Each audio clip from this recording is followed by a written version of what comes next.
विद्यार्थी मित्रों, एक नवो टॉपिक नर्नस्ट समीकरण। तो नर्नस्ट समीकरण मददथी शुं करी शकाय? विद्यार्थी मित्रों, जो कोषमां द्रावणनी सांद्रता 1 मोलर होय तो आवा कोषने प्रमाणित कोष कहेवाय। पण दरेक कोषनी अंदर सांद्रता 1 मोलर जो होय एवुं जरूरी नथी। तो ज्यारे कोषमां द्रावणनी सांद्रता 1 मोलर करता अलग होय तेने प्रमाणित कोष ना कहेवाय। ए कोषने बिन प्रमाणित विद्युत रासायणिक कोष कहेवाय। हवे ज्यारे बिन प्रमाणित विद्युत रासायणिक कोषनो पोटेन्शियल मापवो होय तो एनो पोटेन्शियल नर्नस्ट समीकरणनो उपयोग करी ए गणी शकाय।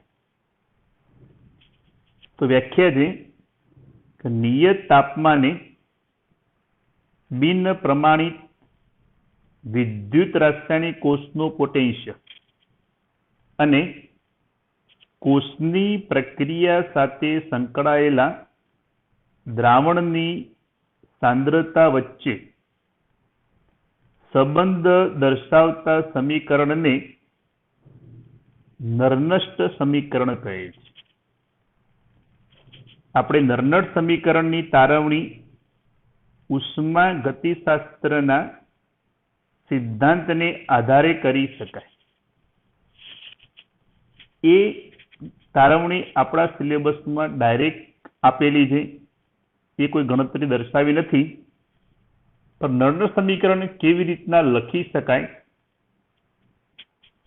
તો આપણે બિન પ્રમાણિત અર્ધકોષ માટે નર્નટ સમીકરણ લખી। धारो के एम कोई धातु आयन जेनी संयोजकता आपणे +n धारी, जेम के Zn+2 होय, Cu+2 होय, Au+3 होय, कोई पण होई शके। ए n मोल इलेक्ट्रॉन स्वीकारे तो समरूपांतर थाय। आ रीते धातुमां रूपांतर थाय। अहींया इलेक्ट्रॉन स्वीकारी धातुमां रूपांतर थया माटे आ प्रक्रिया कई थई? रिडक्शन। तो आना माटे नर्नट समीकरण केवी रीतना लखी शकाय? दरेक अर्धकोष माटे ध्यान आपजो।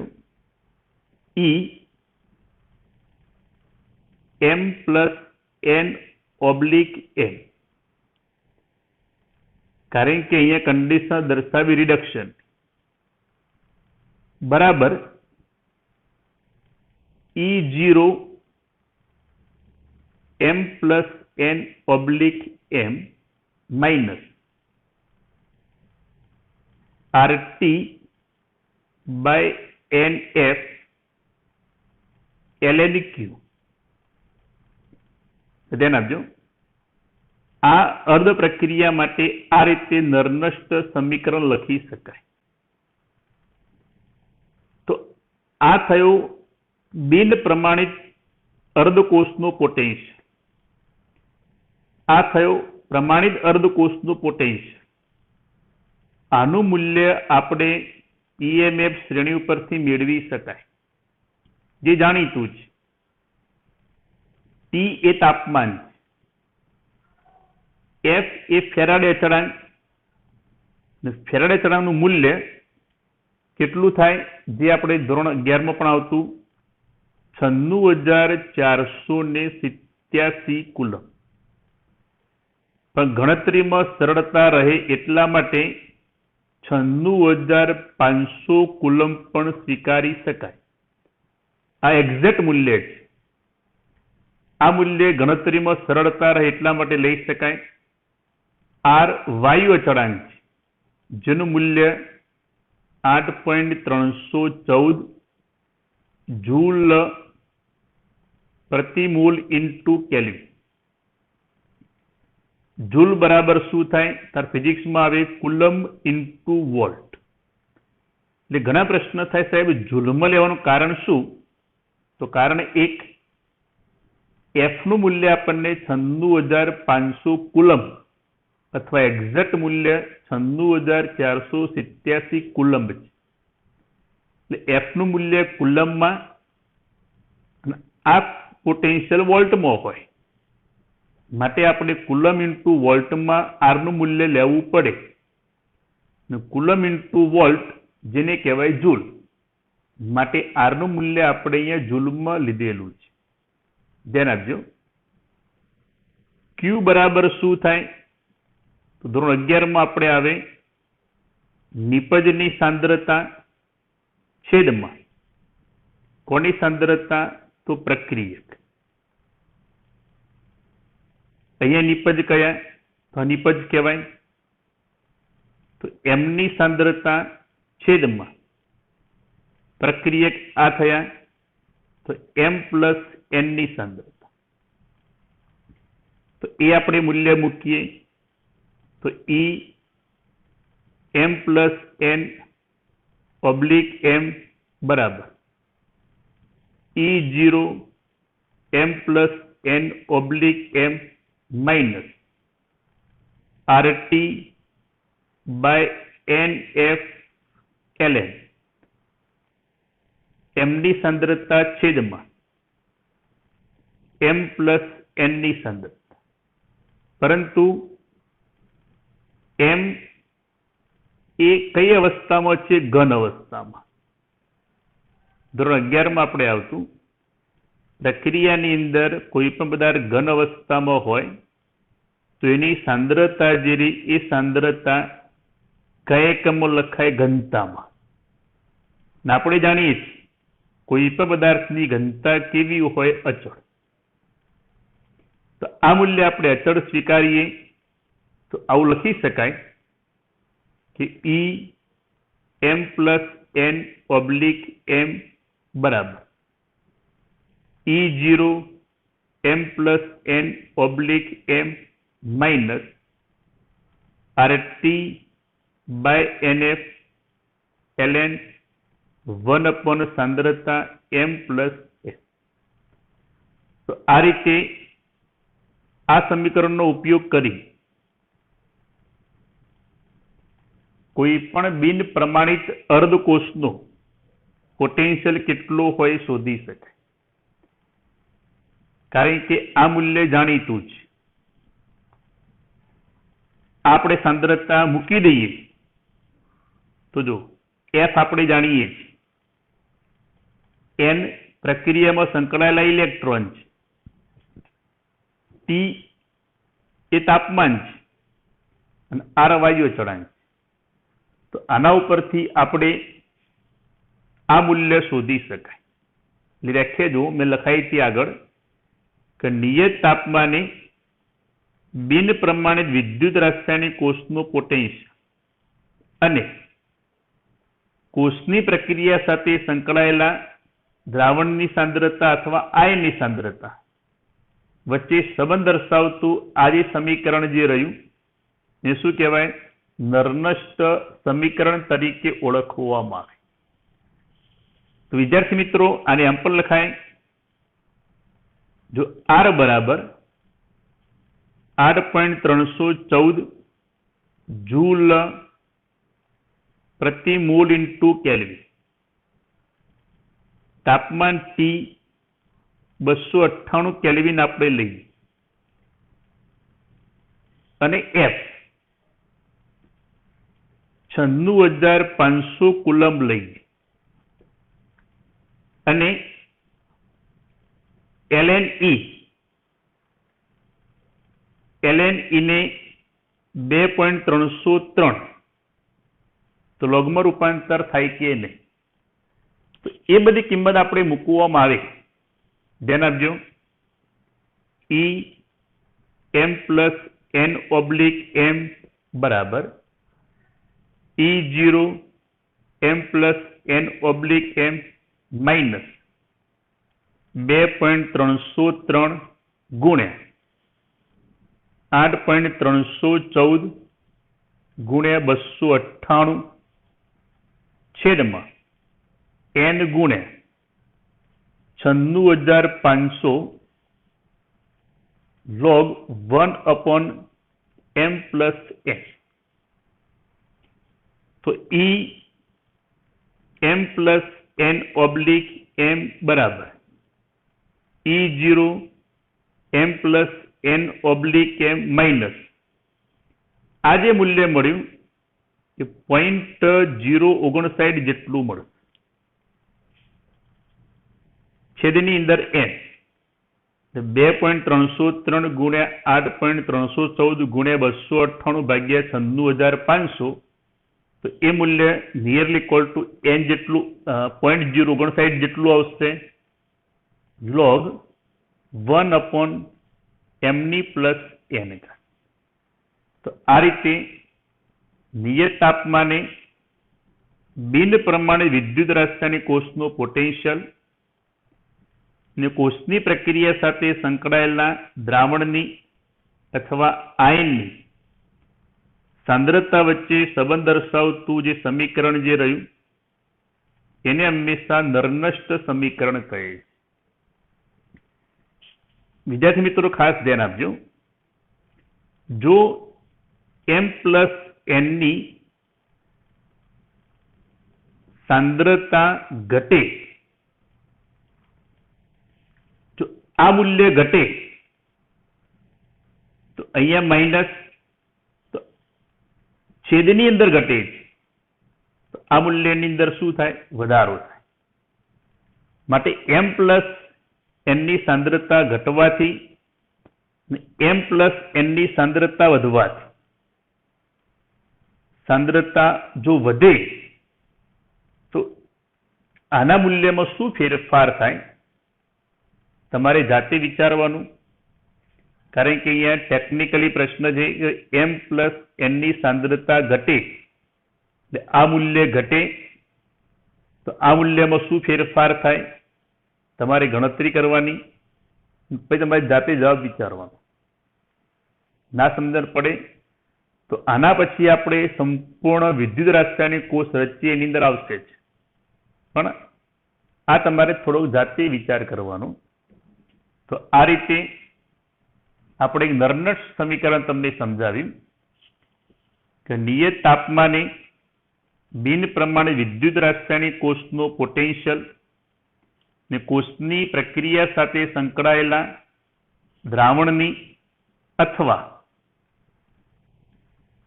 આયનની સાંદ્રતા વચ્ચે સંબંધ દર્શાવતા સમીકરણને નરનષ્ટ સમીકરણ કહે છે, જેની તારવણી ઉષ્મા ગતિશાસ્ત્રના સિદ્ધાંતોને આધારે કરી શકાય છે. આપણે એક બિન પ્રમાણિત અર્ધકોષ માટે જ વિચારીએ કે m પ્લસ n ઇલેક્ટ્રોન સ્વીકારી એ ધાતુમાં રૂપાંતર થયા, તો આના માટે આ રીતે નરનષ્ટ સમીકરણ લખી શકાય. E m plus n oblique m બરાબર E0 m plus n oblique m minus RT by NF ln Q. જે F અને R ના મૂલ્યો મેં તમને સમજાવ્યા. Q બરાબર નિપજની સાંદ્રતા છેદમાં પ્રક્રિયકની, તો m છેદમાં m પ્લસ n. તો એ કિંમત આપણે અહીંયા મૂકીએ તો આ સમીકરણ મળશે, પણ અહીંયા m ઘન અવસ્થામાં છે, ઘન અવસ્થામાં એની સાંદ્રતાને ઘનતા સ્વરૂપે લખાય જે હંમેશા અચળ હોય. તો આપણને આ રીતે અર્ધકોષ માટે નરનષ્ટ સમીકરણ મળે. પછી આપણે R, T, F, ln ને લોગમાં રૂપાંતર કરી એ જો મૂલ્ય આપણે મૂકવામાં આવે તો આપણને આ રીતે નરનષ્ટ સમીકરણ મેળવી શકાય. આ બે પ્રશ્નો તમારે જાતે વિચારવાના. ઓકે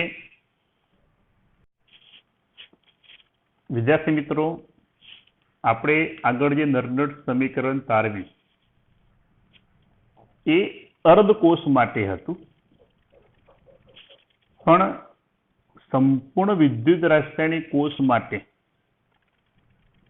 જેમ કે આપણે ઉદાહરણ ડેનિયલ કોષ માટે નરનસ્ટ સમીકરણ તારવું અથવા એમ પણ પૂછાય નરનસ્ટ સમીકરણ તારવું. તો પેલા વ્યાખ્યા લખવાની આગળ પ્રમાણે. પરીક્ષામાં તમારે આગળ પ્રમાણે લખવાનું નહીં. આગળ મેં વ્યાખ્યા લખાવી કે નિયત તાપમાને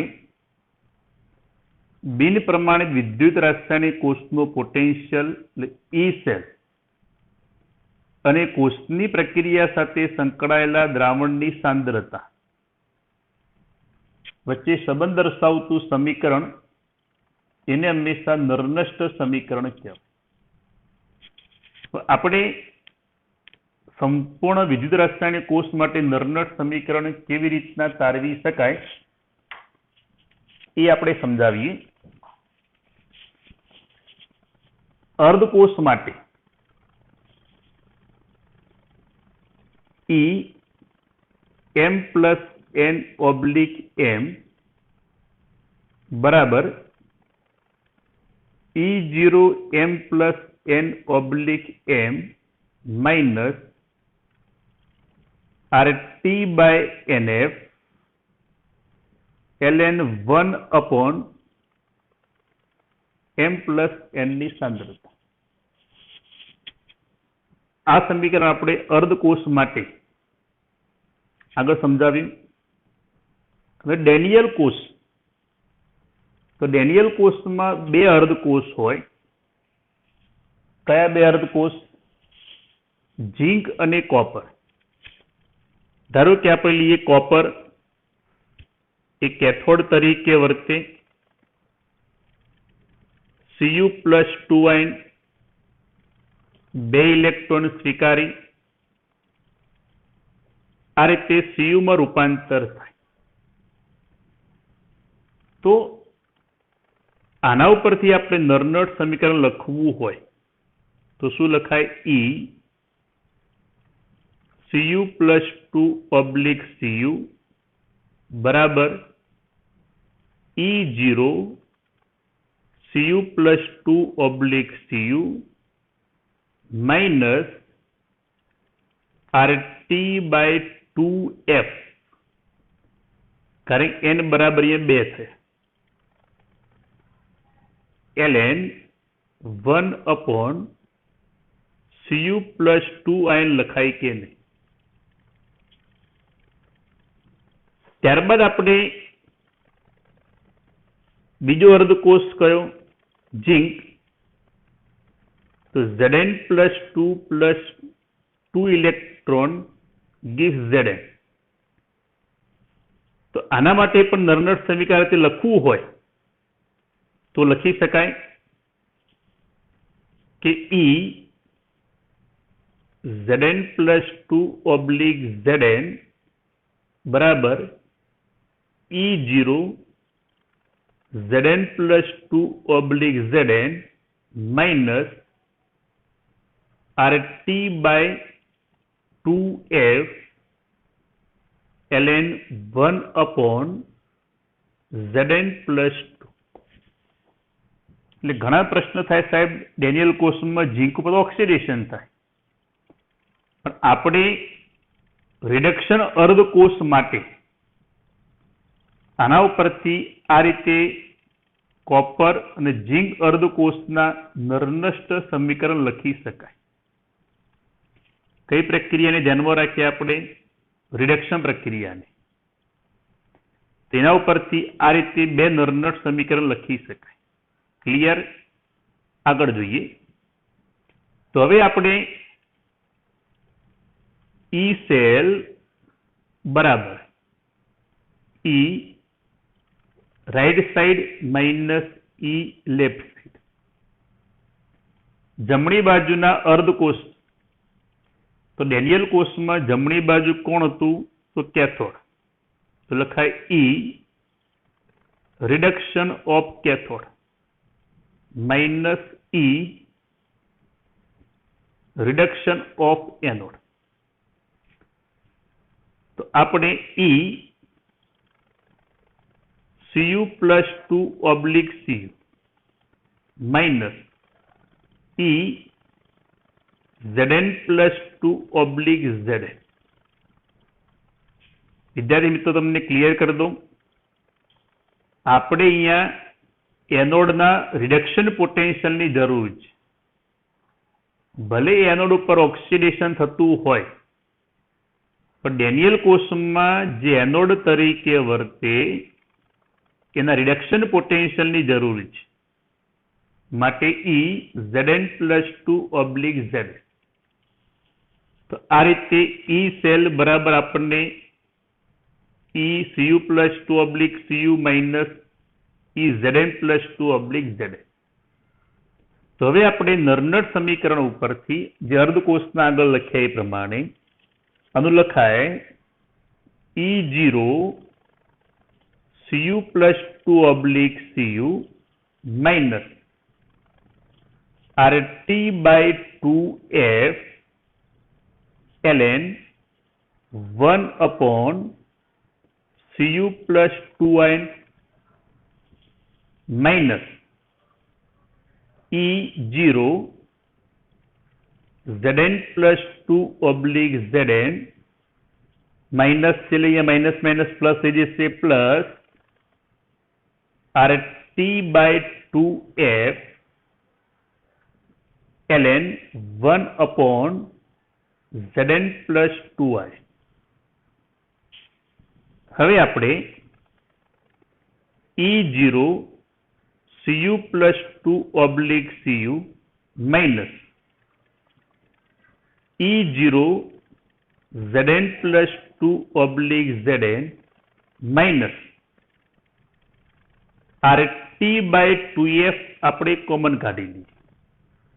RT by 2F કોમન કાઢી લઈએ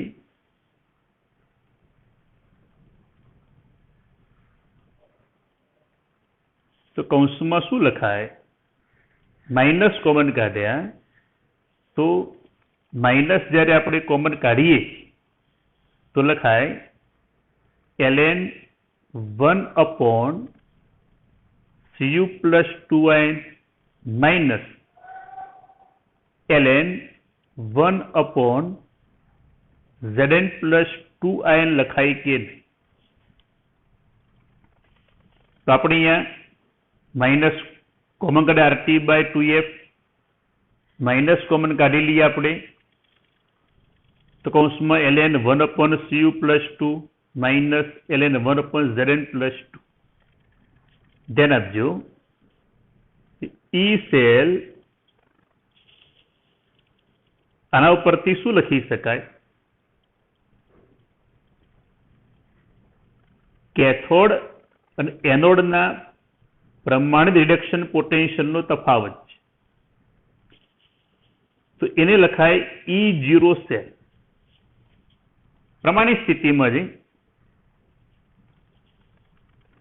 કેથોડ અને એનોડના પ્રમાણિત રિડક્શન પોટેન્શિયલનો તફાવત જેને E0 cell minus RT by 2F ln Zn plus 2in ની સાંદ્રતા છેદમાં Cu plus 2in ની સાંદ્રતા લખાય કે નહીં?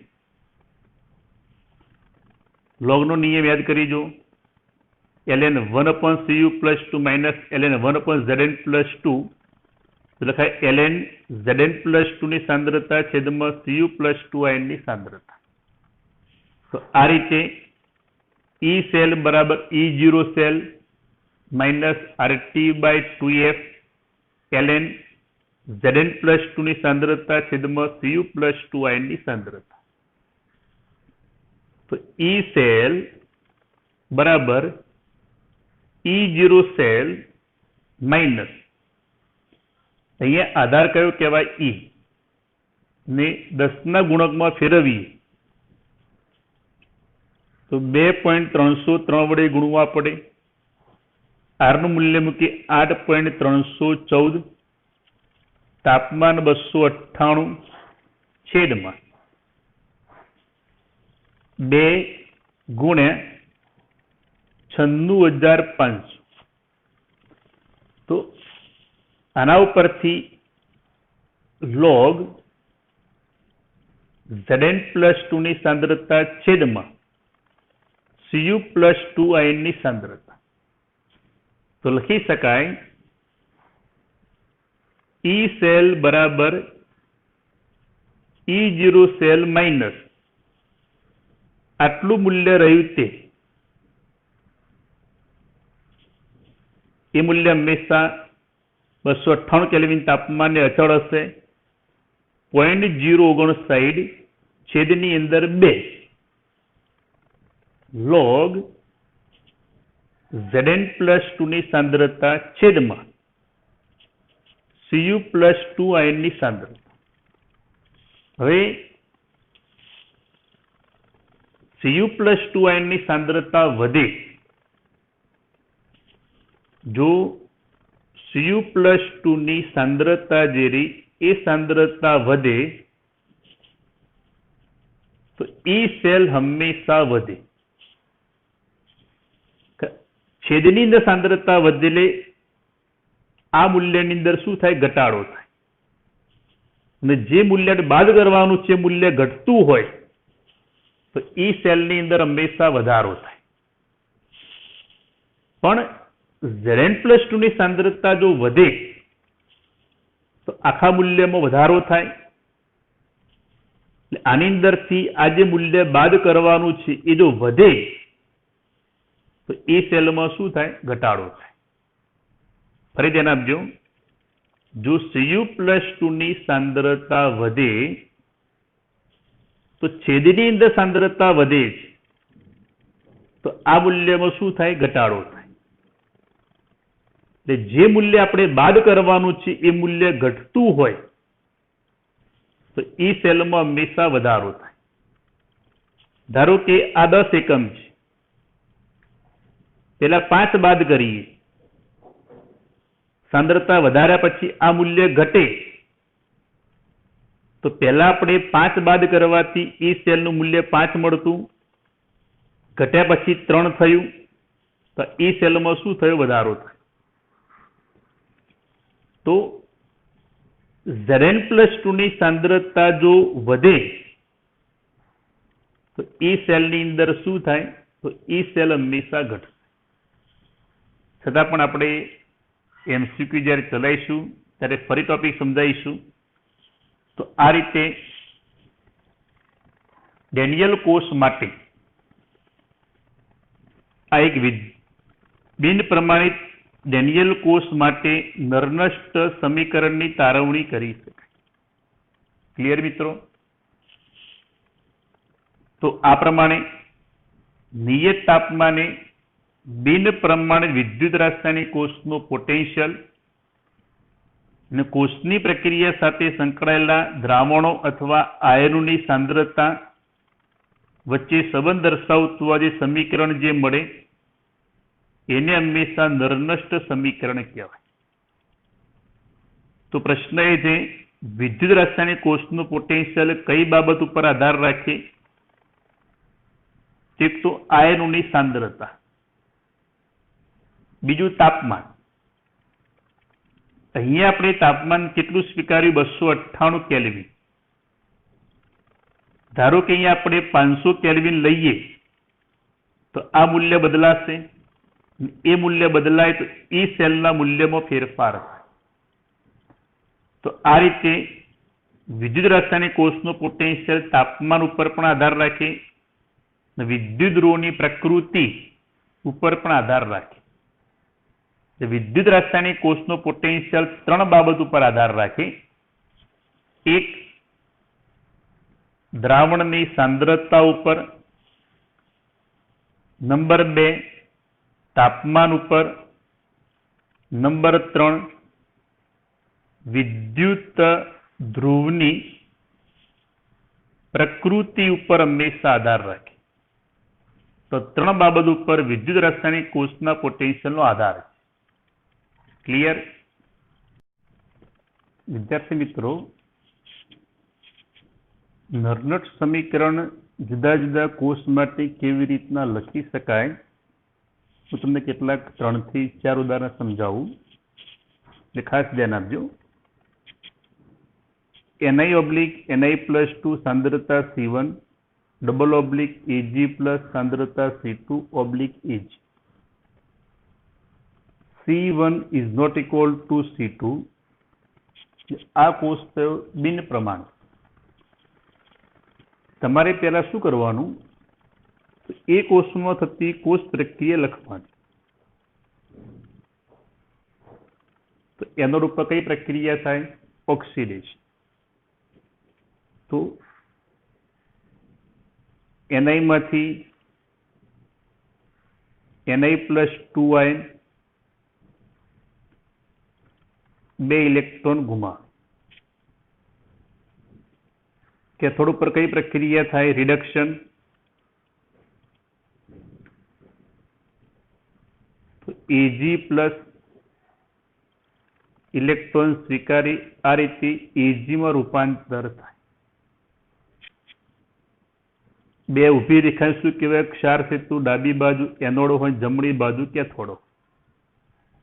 જેટલી સંયોજકતા આપેલી હોય એનોડ ઉપર એટલા ઇલેક્ટ્રોન ગુમાવે, કેથોડ ઉપર જેટલી સંયોજકતા આપેલી હોય તેટલા ઇલેક્ટ્રોન સ્વીકારે. હવે આપણે આ બંનેનો કરી દઈએ સરવાળો. રેડોક્સમાં આપણે સમજાવ્યું હતું કે જ્યારે બે અર્ધ પ્રક્રિયાનો કરીએ આપણે સરવાળો, તો ઇલેક્ટ્રોન સંતુલિત હોવા જોઈએ. તો ઇલેક્ટ્રોન સંતુલિત કરવા માટે અહીંયા 2 1, તો હું આને 2 વડે ગુણી કાઢું. ક્લિયર? તો હવે કરી દઈએ આપણે સરવાળો. 2 ઇલેક્ટ્રોન દૂર થયા, તો Ni plus 2 time Ag plus ion gives Ni+2 ion plus 2 times Ag. તો આ સમીકરણની અંદર Ag અને નિકલ એ ઘન અવસ્થામાં છે. તો Q બરાબર લખીએ આપણે નિપજોની સાંદ્રતા. તો નિપજ Ni+2 ion Ag plus ion નો સ્ક્વેર કરે 2 મોલ છેદમાં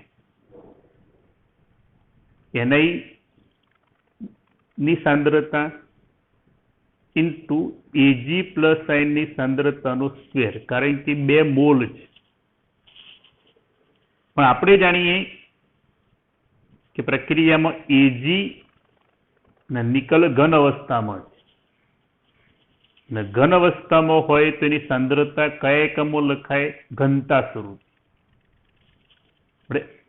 ઘનતા હંમેશા અચળ હોય, તો આ બંને મૂલ્ય અચળ થયા તો શું લખાય? Ni+2 ion છેદમાં Ag પ્લસ ion નો સ્ક્વેર. હવે આપણે નર્નટ સમીકરણ તો જુઓ. E સેલ બરાબર E0 સેલ માઇનસ RT/NF. અહીંયા સુધી દરેકમાં અચળ હશે. ln Ni+2 ion ની સાંદ્રતા છેદમાં Ag પ્લસ ion ની સાંદ્રતાનો સ્ક્વેર. હવે n બરાબર કેટલા થયા? 2. તો લખાય E સેલ બરાબર E0 સેલ માઇનસ 2.303 RT છેદમાં 2F log. તો અહીંયા આધાર E હતો, એને આધાર 10 માં રૂપાંતર કર્યા. log Ni+2 ion ની સાંદ્રતા છેદમાં Ag પ્લસ ion ની સાંદ્રતાનો. આ રીતે નર્નસ્ટ સમીકરણ લખી શકાય. એટલે સામાન્ય સમીકરણ A B ના B મૂલ, C ના C મૂલ, D ના D મૂલ હોય તો ધોરણ 11 માં આપણે આવતું Q બરાબર C ની C ઘાત ડી ની ડી ઘાત છેદમાં એ ની એ ઘાત બી ની બી ઘાત. તો નર્નટ સમીકરણ શું થાય? ઈ સેલ બરાબર E0 cell minus RT by NF ln Q. તો Q બરાબર શું થયા? C ની C ઘાત D ની D ઘાત છેદમાં A ની A ઘાત અને B ની B ઘાત. આ રીતે નર્નસ્ટ સમીકરણ લખી શકાય. બીજું ઉદાહરણ જોઈએ. આપણને વિદ્યુત રાસાયણિક કોષ આપેલો છે. તો નર્નટ સમીકરણ લખવા માટે પહેલા એનોડ અને કેથોડ ઉપરના સમીકરણ લખી. એનોડ ઉપર ઓક્સિડેશન થાય, Al+3 આયન 3 ઇલેક્ટ્રોન ગુમાવે. કેથોડ ઉપર પ્રક્રિયા થાય રિડક્શન, Cu+2 આયન 2 ઇલેક્ટ્રોન સ્વીકારી. આ રીતે રૂપાંતર થયા Cu. ક્લિયર મિત્રો? હવે આપણે આનો કરી દઈએ સરવાળો. તો સરવાળામાં તમને સમજાયું, બંને બાજુ ઇલેક્ટ્રોન બેલેન્સ થવા જોઈએ. તો અહીંયા 3 અને અહીંયા 2, લસા કેટલો થાય? 6. તો આને આપણે 2 વડે, આને આપણે 3 વડે ગુણી કાઢીએ. જો ગુણાકાર કર્યા પછી સમીકરણ લખું તો અહીંયા 2 ઇલેક્ટ્રોન કેટલા થયા? 6. 3 વડે ગુણી કાઢીએ. 3 કેટલા ઇલેક્ટ્રોન થયા? 6. 3 વડે આપણે ગુણી કાઢ્યા તો સમીકરણ થાય 2 time Al 3 time Cu+2 ion 2 time Al+3 plus 3 time C. તો n બરાબર કેટલા થયા? 6. કારણ કે અહીંયા 6 ઇલેક્ટ્રોન પ્રક્રિયામાં વપરાયેલા છે. તો આના ઉપરથી નર્નટ સમીકરણ E સેલ બરાબર E0 cell minus RT by 6F ln લખીએ આપણે Q. Q બરાબર આપણે ખાલી આયન ધ્યાનમાં લઈએ, કારણ કે આ જે ઘન અવસ્થામાં છે કે જેની સાંદ્રતા હંમેશા ઘનતા સ્વરૂપે હોય જે અચળો. તો Q બરાબર Al+3 આયનનો સ્ક્વેર છેદમાં Cu+2 આયનનો ક્યુબ લખાય. તો એ આપણે કિંમત મૂકીએ. E સેલ બરાબર E0 સેલ માઇનસ આધાર E એ 10 માં રૂપાંતર કરી દઈએ તો 2.303 RT છેદમાં 6F log Al+3 આયનનો સ્ક્વેર છેદમાં Cu+2 આયનનો ક્યુબ. તો આ રીતે નર્નટ સમીકરણ હોય. અથવા R ની કિંમત આપણે મૂકી દઈએ. R કેટલા થાય? 8.314 જૂલ મૂકીએ. તાપમાન T 298 કેલ્વિન મૂકી દઈએ ને F 96,500 કુલમ મૂકીએ. તો E સેલ બરાબર E0 સેલ માઇનસ 2.303 ગુણ્યા 8.314 ગુણ્યા 298 છેદમાં 6 ગુણ્યા 96,500 log Al+3 આયનનો સ્ક્વેર છેદમાં Cu+2i નો ક્યુબ. ક્લિયર? હવે આ મૂલ્ય આગળ આપણે સમજાય પ્રમાણે આટલું મૂલ્ય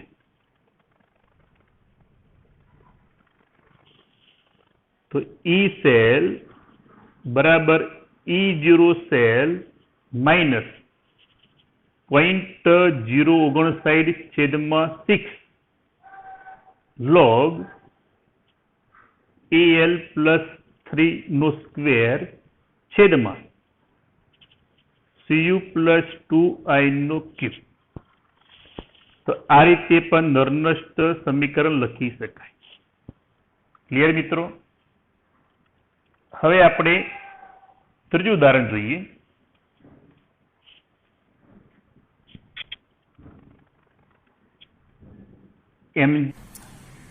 વિદ્યાર્થી મિત્રો, આ ઉદાહરણમાં ખાસ ધ્યાન આપજો અને બોર્ડની પરીક્ષામાં એમસીક્યુમાં આવો 2 થી 3 વાર એમસીક્યુ પૂછાયેલો છે કે આના માટે નરનસ્ટ સમીકરણ શું થાય.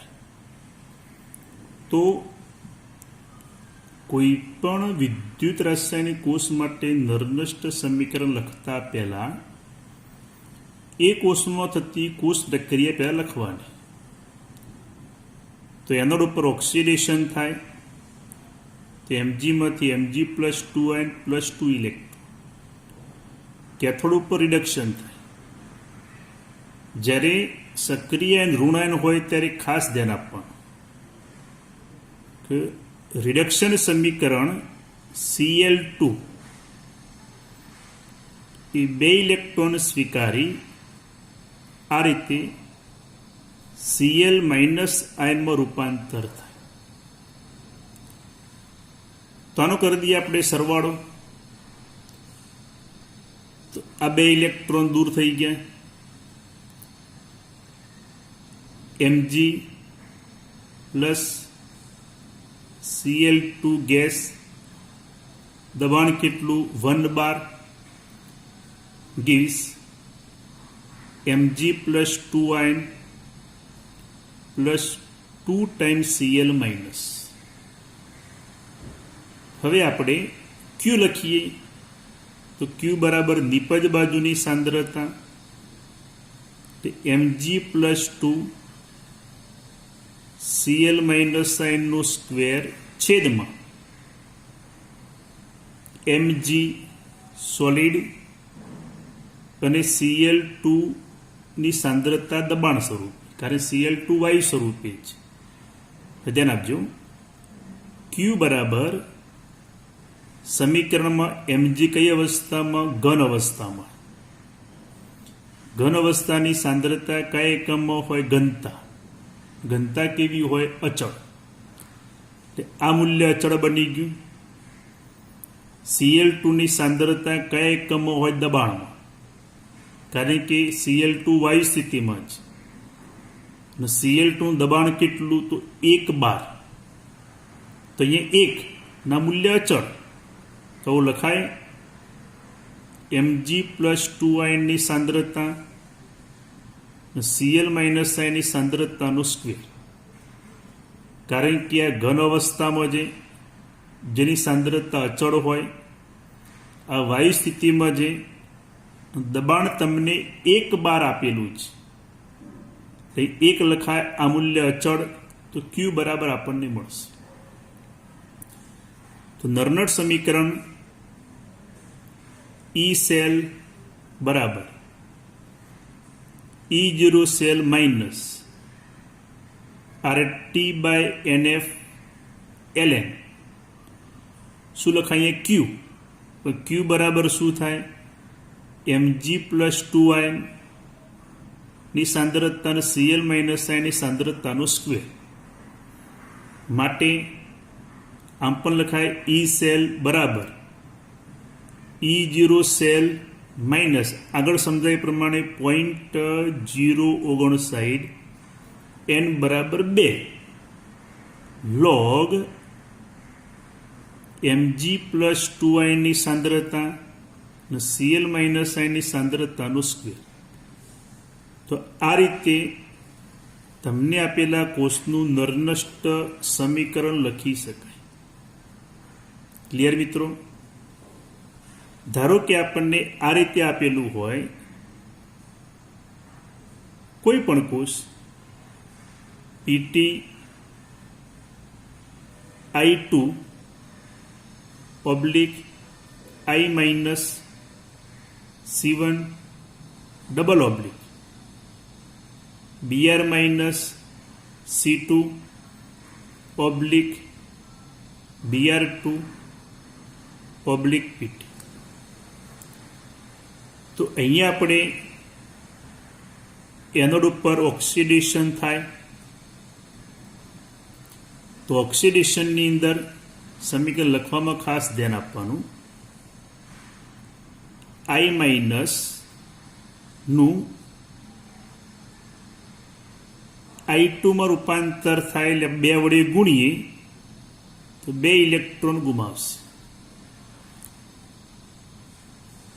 જો I માઇનસ ઓક્સિડેશનના કુલ -2 થયો, અહીંયા થયા 0. -2 માંથી 0 થયા એટલે ઓક્સિડેશનાંકમાં વધારો થયો. મારે કઈ પ્રક્રિયા કઈ? ઓક્સિડેશન એનોડ થાય. કેથોડ ઉપર થાય રિડક્શન,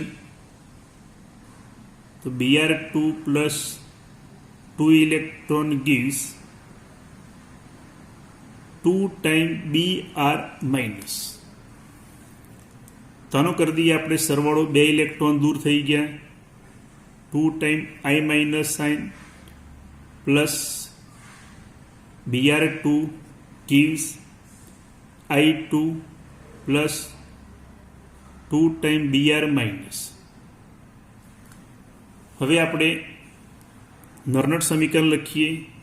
પહેલાં Q બરાબર શું થાય? I2 Br માઇનસ સાઇનનો સ્ક્વેર છેદમાં I માઇનસ સાઇનનો સ્ક્વેર Br2. તો નોર્નટ સમીકરણ E સેલ બરાબર E0 સેલ માઇનસ 0.059 છેદમાં 2 log Q એટલે I2 Br માઇનસ સાંદ્રતાને 2 ઘાત I માઇનસની 2 ઘાત ને Br2. આ રીતે નોર્નટ સમીકરણ લખી શકાય. જો આની સાંદ્રતા તમને અચળ આપણે સ્વીકારીએ તો E સેલ બરાબર E0 સેલ માઇનસ 0.059 છેદની અંદર 2 log Br માઇનસ સાઇનને સ્ક્વેર છેદમાં I માઇનસ સાઇનનો સ્ક્વેર. તો આ રીતે એનું નરનષ્ટ સમીકરણ લખી શકાય. વિદ્યાર્થી મિત્રો, આવું કોઈ પણ તમને વિદ્યુત રાસાયણિક કોષ આપે તો સૌથી પહેલાં આપણે એના એનોડ અને કેથોડના સમીકરણ લખી કુલ કોષ પ્રક્રિયા લખવાની, એના ઉપરથી Q લખવાનો, એના ઉપરથી નરનષ્ટ સમીકરણ લખી શકાય. ક્લિયર?